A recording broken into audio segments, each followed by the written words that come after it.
આજે આપણે સરસ મજાની વાત લઈને આવી ગયા છીએ કે ભગવાન શ્રી કૃષ્ણ માખણ શા માટે ચોરતા હતા। જો તમને ન ખ્યાલ હોય તો આ વિડીયોને પૂરેપૂરો જોજો। ચાલો વાત ચાલુ કરીએ।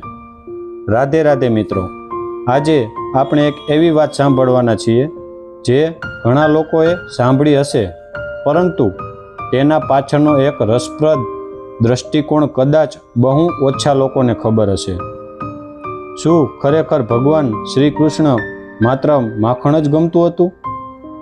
શું તેઓ માત્ર બાળલીલામાં મસ્તી કરવા માટે જ માખણ ચોરતા હતા, કે પછી તેની પાછળ કોઈ ઊંડો હેતુ પણ છુપાયેલો હતો?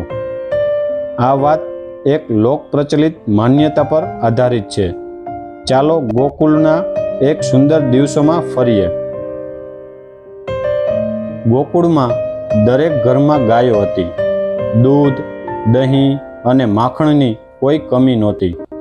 ગોપીઓ મહેનત કરીને માખણ બનાવતી અને તેમાંથી ઘણું માખણ વેચવા માટે મથુરા લઈ જતી।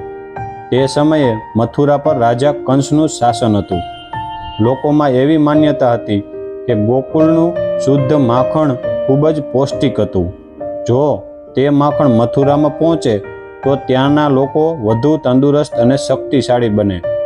આ લોકકથા અનુસાર ભગવાન શ્રી કૃષ્ણએ વિચાર્યું કે ગોકુળના બાળકો પણ એટલા જ હકદાર છે જેટલા બીજા લોકો। તેથી અવરે પોતાના મિત્રોને સાથે લઈને ગોપીઓના ઘરમાંથી માખણ લઈ આવતા। પણ ધ્યાન રાખજો, તેઓ પોતાના માટે સંગ્રહ કરતા નહોતા। તેઓ માખણ મિત્રોને વેચતા અને ક્યારેક વાંદરાઓને પણ ખવડાવતા। આ દ્રશ્ય જોઈને આખું ગામ હસી પડ્યું। ગોપીઓ યશોદા માતા પાસે ફરિયાદ કરવા જતી। યશોદા માતા શ્રી કૃષ્ણને પૂછતી। શ્રી કૃષ્ણ નિર્દોષ ચહેરાથી કહેતા, મેં કંઈ કર્યું જ નથી। ગામના દરેક માણસના ચહેરા પર આનંદ છવાઈ જતો। સમય જતાં લોકોને સમજાયું કે શ્રી કૃષ્ણની દરેક લીલામાં કોઈને કોઈ સંદેશ છુપાયેલો છે। એક સંદેશ હતો વેચવાનો, એક સંદેશ હતો પ્રેમનો, એક સંદેશ હતો સંપત્તિ માત્ર થોડા લોકો સુધી સીમિત ન રહે, બધાને તેનો લાભ મળવો જોઈએ। ગોકુળના બાળકો આનંદથી માખણ ખાતા, તેમની મિત્રતા વધુ ગાઢ બનતી, ગામમાં એકતા વધતી। આ લોકપાઠ્ય કહે છે કે શ્રી કૃષ્ણનો હેતુ માત્ર માખણ ખાવાનો નહોતો, પરંતુ સૌને સાથે રાખવાનો હતો।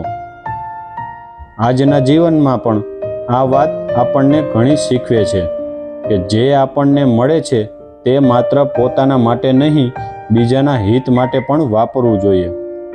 પ્રેમ વેચવો, આનંદ વેચવો, સંપત્તિ વેચવી, જ્ઞાન વેચવું અને સૌથી મહત્વનું, ક્યારેય કોઈનો અહંકાર ન રાખો, કોઈ પણ વસ્તુનું અભિમાન ન રાખવું। ભગવાન શ્રી કૃષ્ણની માખણ ચોરીને માત્ર ચોરી તરીકે ન જોવી, તેમાં પ્રેમ, મિત્રતા, નિર્દોષ બાળલીલા અને લોકમાન્યતા અનુસાર સમાજ હિતનો સંદેશ છુપાયેલો છે। ચાલો આપણે પણ શ્રી કૃષ્ણ જેવા બનીએ, પ્રેમાળ, દયાળુ, નિર્દોષ અને સૌના હિતનું વિચાર કરીએ। રાધે રાધે, જય શ્રી કૃષ્ણ। તો મિત્રો, તમને આ સ્ટોરી કેવી લાગી કોમેન્ટ કરીને તમારો અભિપ્રાય જરૂરથી આપજો।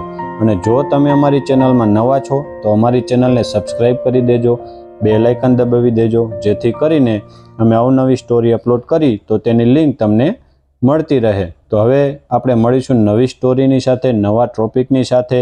અમારી ચેનલમાં જોડાયેલા રહેજો। તો આજે રજા લઈએ। જય શ્રી કૃષ્ણ।